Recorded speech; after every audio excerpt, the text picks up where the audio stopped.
Hi everyone! In this video, I am making a vanilla cake from scratch. This is the very first time I'm making a cake from scratch, and I'm just so proud of myself. Like I said, never made a cake from scratch before, and I feel like as someone who just loves baking and would consider this a hobby, it's such an important skill to know, and I feel like baking, especially, or cooking, or baking, whatever, doing something in the kitchen from scratch, is just such a well, not just an important skill, but it's just such a nice act of love for whoever you're making anything for. And I love watching Master Chef, and I'm like, what if I ever won a Master Chef? How would I make a cake from scratch if I can't even make one right now? So this is a basic skill to know as someone who would one day like just love to be in that kind of environment where I'm just like on a cooking show for fun or a cooking competition. I don't know. But anyways, so as you can see here, I have sifted 2.5 cups of flour, 2.5 teaspoons, sorry, of baking powder, as well as half a teaspoon of salt, which I kind of just sprinkled in there. And as I put that aside, and then I'm making my, wet mixture where I'm taking some melted butter, not some melted butter, oh my God. I'm taking a cup of melted butter. I use salted butter, but the recipe that I'm following, which will also be linked down below in the description box, required or calls for unsalted butter, but I just love the taste of salted butter. I just feel like it balances out with the sweetness so much. And I'm a big sweet and salty kind of person, and this and just salted butter and baked goods is just everything. So I creamed in the salted butter with 1 3/4 cups of granulated sugar. And then as you can see here, I'm throwing in 4 eggs, and then I'm gonna add some vanilla extract where I kind of like am eyeballing it, but the recipe required two 1 tablespoon of pure vanilla extract where I accidentally used my teaspoon, so I ended up using like a teaspoon and then a quarter of a teaspoon and then like 1/8 of a teaspoon to add it up to 1 tablespoon. So that's what I'm doing here.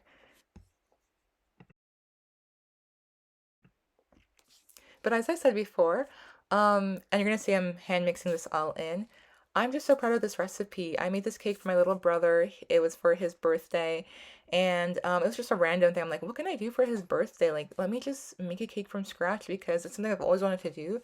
And what a great opportunity to like learn how to bake a cake from scratch and make it for my little brother who I love so much. So right now I'm just not sifting in, I'm pouring in that sifted flour mixture. The recipe called to gradually, gently put that flour in, then pour in the milk one by one, starting with the flour and ending with the flour. I kind of was just like, F it, and I just like dropped the milk in there. As you can see, I'm trying to like splash it in, and then it just got everywhere. So I'm just like, you know what? Let me just pour that in there. And then I poured some more flour. Then I'm just like, let me just pour this all at once and get this over with. So that's what I did. And yeah, and also this is 1 cup of whole milk. You can also use buttermilk for that extra richness, but I'm trying to like cook with what's within my pantry, and lately I've been just cooking with what's at home, and I've just like learned so much like about just cooking with what you have and baking with what you have and made such incredible recipes that are so simple that I feel like I can actually like claim these recipes as my own opposed to just following something on Pinterest. So yeah. As you can see here, I'm just using my hand mixer, which this hand mixer is a godsend. This has lasted me for 5 years. 5 years, and nothing bad has happened to it. But as you just saw, I used a hand mixer and I just got the mixture started. And then I'm just using a wooden spoon and then just folding everything in. This video is on like 8x speed, like it's quite fast. I did this very slowly and gradually because when mixing cake, you don't want to overmix it because the cake will be very dense. You want it to still be like light and soft, so you don't want to overmix it. You just want to like, just make sure everything's nice and folded gently.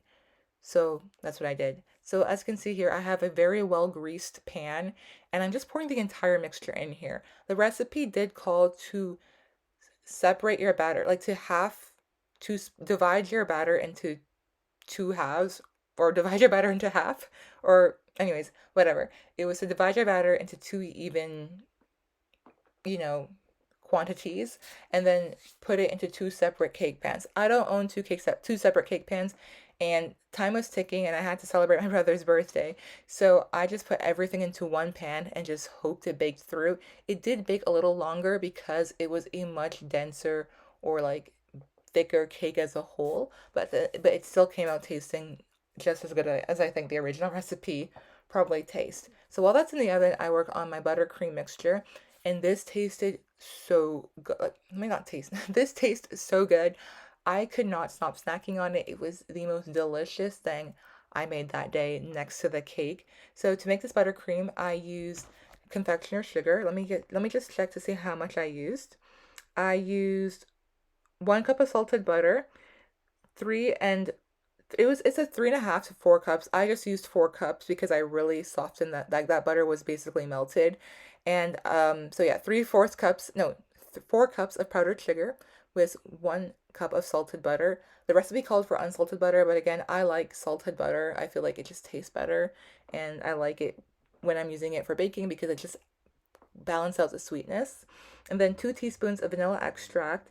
And then I use 3 tablespoons of milk. You can also use heavy cream, but again, milk was just in my fridge, so I used milk. And then a pinch of salt to balance the sweetness. However, I still put salt, but I don't think it's necessary to put salt because the butter is already salted. So that's what I did.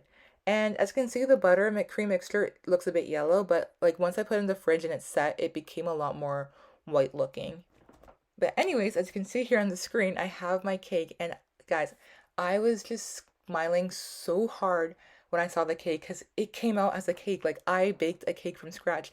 I did overbake it because I wanted the cake to be thoroughly done, so the outside did become crunchy. And if I were to separate the cake and put it into 2 separate pans and just treat those as the layers, opposed to me delayering the cake with, or not delayering, layering the cake or cutting the cake in half with my cake layer cutter mixture, whatever. Um, it would have not been so crunchy on the outside, but look at the inside. It is so fluffy, so soft. It was the most squishiest thing ever. Like it just was so, so, so decadent. I couldn't stop snacking like on the crumbs that fell off. But yeah, so as you can see here, the buttercream is white.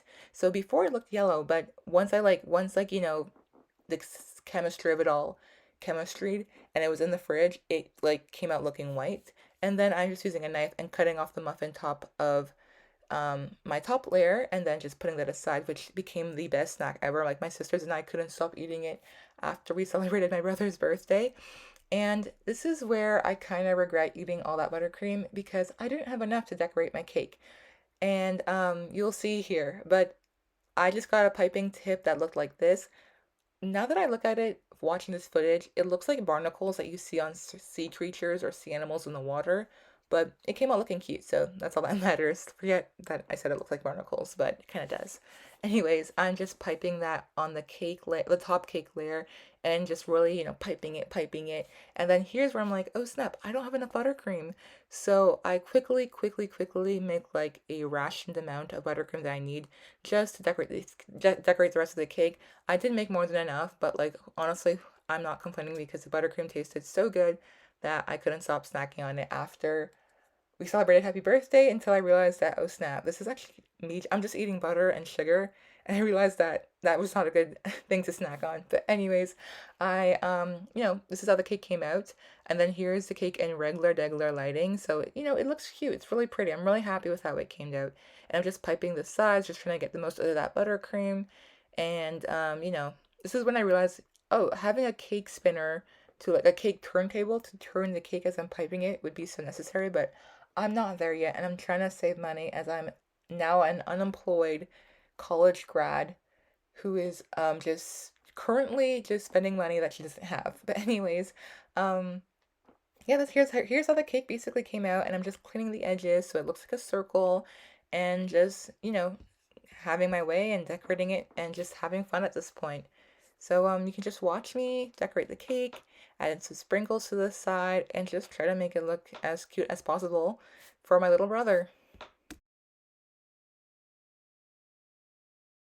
And here is the cake in regular lighting. It looked so good and tasted amazing. Like I'm just so proud. This is the best cake I had all year. It was so good. And I'm just like in awe. And it just gave me so much confidence as a baker and as a cooker. or as a, let's just say as a home chef, and like just it just looks so so good, and it tasted just better than how it looks. Like I wish I could just like make you guys taste it. And here's how the cake came out the next day. I do feel like cake is better the next day. However, I won't lie, putting it in the fridge like right after I made it, or right after we cut the cake did dry it out, but it still tasted amazing, and I just want to eat it right now as I'm doing this voiceover. But thank you so much for watching this video. Definitely try and make a cake yourself. It is such an amazing skill to learn, and you'll save so much money and time. Just, no, not time, but you just enjoy birthday cake much more when you make it yourself. So definitely try it out. The recipe is in the description below. And thank you so much for watching, and I hope to see you in my next video.